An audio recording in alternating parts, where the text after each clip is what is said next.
महानगर पालिका चुनाव के बीच अब स्याही पर सियासत शुरू हो गई है। महाराष्ट्र नवनिर्माण सेना के प्रमुख राज ठाकरे ने आरोप लगाया है कि ज़्यादातर लोगों को मार्कर से स्याही लगाई जा रही है। हम लोगों से जानते हैं कि ये स्याही मार्कर से लगाई गई है या नहीं, और ये स्याही आसानी से मिटती है या नहीं। क्या ये मार्कर से स्याही लगाई गई है? हाँ, मार्कर से स्याही लगाई है। उन्होंने कहा कि हम स्याही का उपयोग नहीं करते, अभी इस टाइम मार्कर से कर रहे हैं। आपको भी मार्कर से सेम लगा- सेम मार्कर से ही। अभी हमारे पास तो थीनर तो नहीं है, लेकिन देखिए कि अभी हम ये एक तरह से सैनिटाइज़र लगा रहे हैं और सैनिटाइज़र से देखते हैं कि ये स्याही मिटती है या नहीं। तो पूरी तरह से स्याही देखिए पूरी तरह से छूटनी शुरू हो गई है सैनिटाइज़र से। अगर थोड़ी ज़्यादा मेहनत की जाए तो हो सकता है पूरी तरह से ये स्याही छूट जाए। अभी तक पूरी तरह से स्याही नहीं छूटी है, लेकिन अगर पूरी तरह से छुड़ाना है तो शायद इसको थीनर की ज़रूरत पड़ेगी।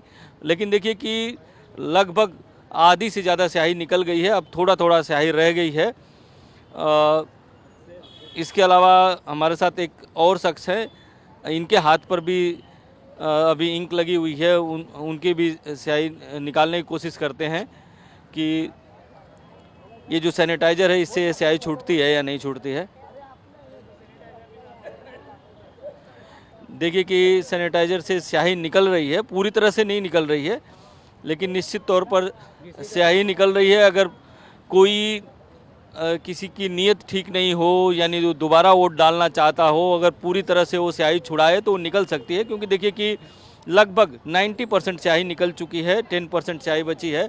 अगर थोड़ा और इसमें सैनिटाइज़र लगाया जाए और थोड़ा और घिसा जाए तो ये स्याही पूरी तरह से निकल सकती है। तो कहीं ना कहीं निश्चित तौर पर जो आरोप लगाया जा रहा है उसमें पूरी तरह तो सच्चाई नहीं है, लेकिन मार्कर से ये निशान लगाए जा रहे हैं, ये भी सही है। दूसरे स्याही जल्दी छूट सकती है, ये भी सही है। केवल दिलीप अवेरे के साथ इंद्रजीत सिंह, न्यूज़ 24 मुंबई।